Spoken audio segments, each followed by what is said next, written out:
pra të dashur miqtë e mi, ja ku po ritakohemi sërish së bashku për të komentuar një ngjarje që në fakt më ka befasuar sot.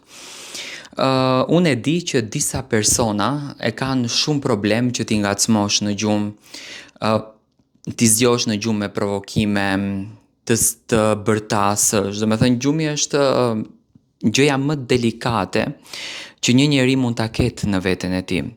Dhe pikërisht, do me thënë dita e sotme ishte një ditë dinamike ku Rogerti, siç po e bën çdo ditë, do me thënë formën e provokimit të tij, sepse edhe vetë bashkëshortja e Rogertit e konfirmoi që Rogerti ka përzgjedhur një personazh, do me thënë nuk është i vërteti, ai dëshiron të luan në këtë lojë, dëshiron të krijon lojra, dëshiron të krijon situata dhe me patjetër që do të provokon një për një banorët, por provokimet sot kanë eskaluar në dhunë.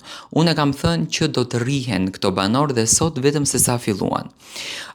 Me atë valigjen që Rogerti kishte marrë së bashku me Tanin për ta provokuar Mateon Kinsey, ja ku e ke valigjen dhe ti duhet të largohesh nga shtëpia e Big Brotherit, Mateo normalisht njeri është, ishte duke fjetur, ngrihet në këmbë, e merr një dru, një shkop, edhe fillon të gjuan valigjen, ku në moment godet në gjunjë Rogertin dhe Rogerti bie për tokë.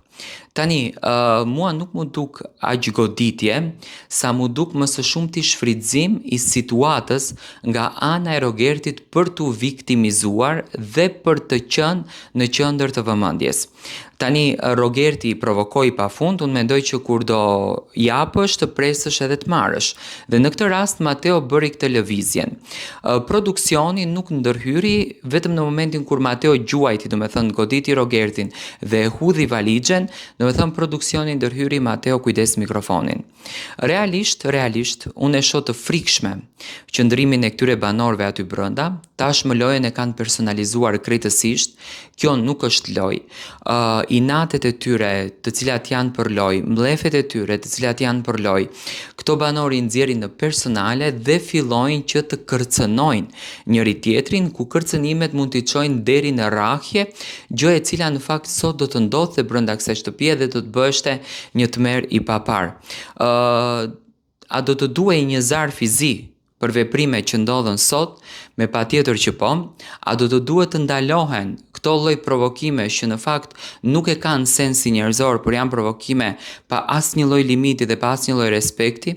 Me patjetër që po, sepse këto lloj provokimesh mund të çojnë situatën që, do me thënë, situatat e eskalon jashtë normalitetit dhe të grinden, të krijojnë dhunë, të rrahin njëri tjetrin që në fakt do të bëhet e tmerrshme, dhe kjo gjë, do me thënë, sot ndodhi në shtëpinë e Big Brotherit. Si e komentoni qasjen e Rogertit dhe njëkohësisht qasjen edhe të Mateos?